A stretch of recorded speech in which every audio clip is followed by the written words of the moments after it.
Hello everyone. So let's begin today. I hope everybody has grabbed their coffees and teas. So good morning friends. Welcome back to the Morning Kiran.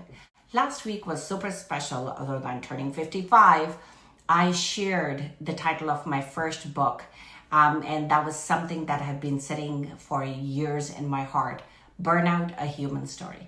The response reminded me that this isn't just my story anymore. It is our story. It made me realize that many of us have been asking the same question, even if we have never said it out loud. So this morning, I would like to ask you a question one more time. Can success become expensive? I'm not at all talking financially. I'm talking emotionally, relationship-wise, spiritually perspective. At what point does success begin asking for more than it gives back? I have been sitting with this question for years, and I think it is time to discuss this more. If I look at the success story that we all are given as we grow up, I don't think so anyone really teaches us how to question and measure success and what are the variables to check. From a young age, we are taught to study hard, get good grades, work hard, get your job, get promoted, build something, buy your house, buy your first car, find your partner, get married, have kids, be successful, and manage it all over again for the rest of your life. Nothing wrong with that. I worked incredibly hard myself too. Built the businesses, I've led organizations, had 3 beautiful girls, raised them, and at the same time chased the ambitious goals that I had. I still believe in all of my ambitions for sure. But somewhere along the way, I also realized something. Nobody teaches us how to stop and ask, how much of myself am I giving away to achieve this? Because success can slowly become a trade. Without realizing it, we start to trade our health, our time, our peace of mind, our relationships, our presence, and sometimes even our identity.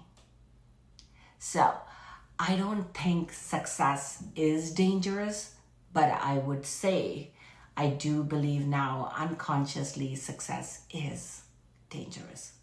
So what is this hidden cost that we are paying? If I look back over the last 30 years of working in my profession and coming across various leaders, from the outside, many of them look incredibly successful. I would say people admire them, they respect them, they want to be them. They want to become that. But I've also had various private conversations with many of those, and I totally fall in the same category there. And this is what I hear. I haven't taken a vacation without checking my emails or without putting my phone away. I don't remember the last time I had dinner where I wasn't distracted with other thoughts in my mind.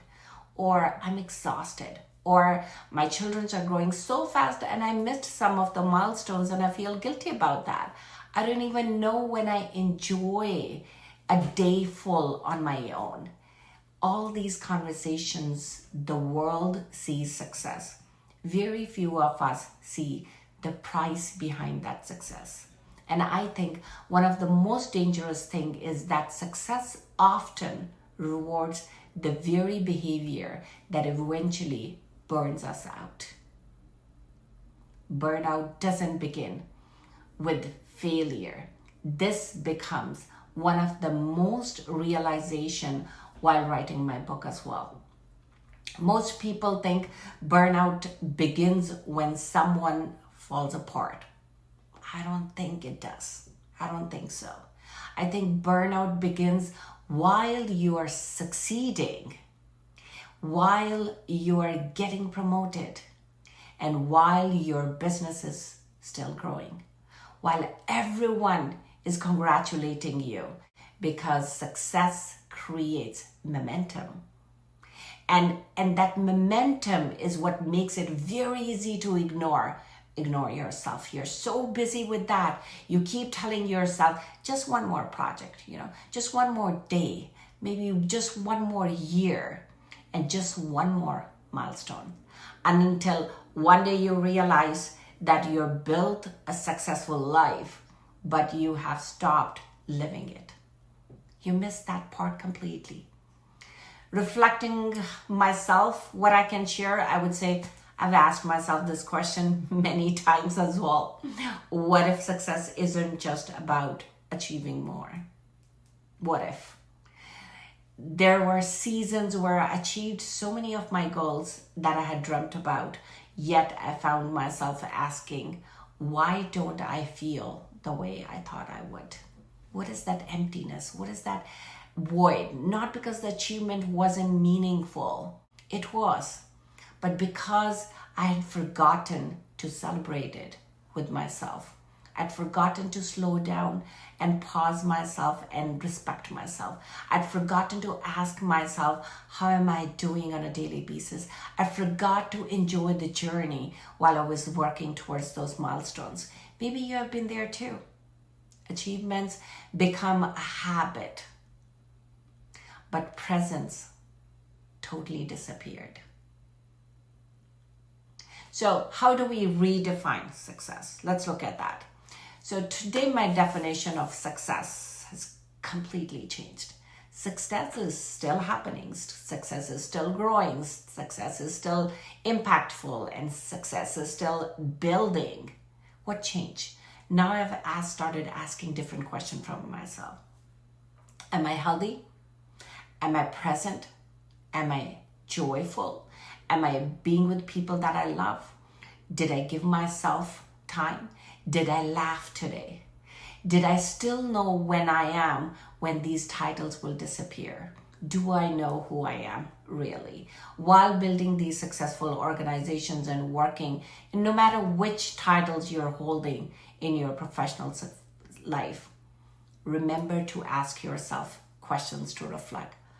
I will leave you with few questions today as well. And this is not to answer them right away. I really want you to carry them with you. Ask yourself, what has success given you? What does it mean to you? What has it quietly taken away from you?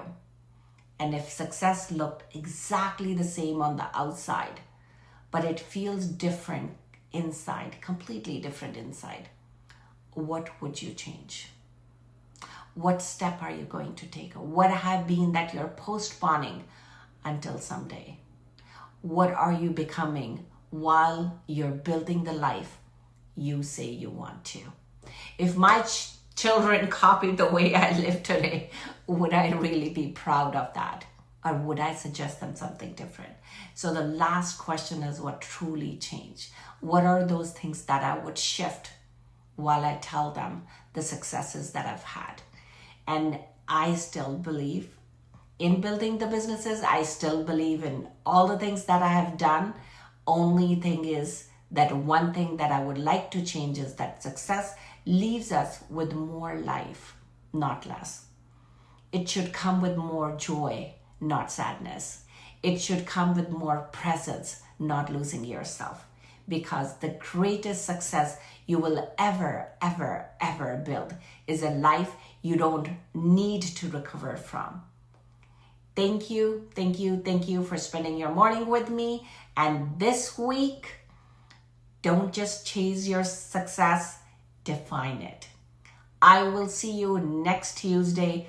Until then, lead with awareness and live with intention, and always leave room for joy. Thank you, everyone. See you next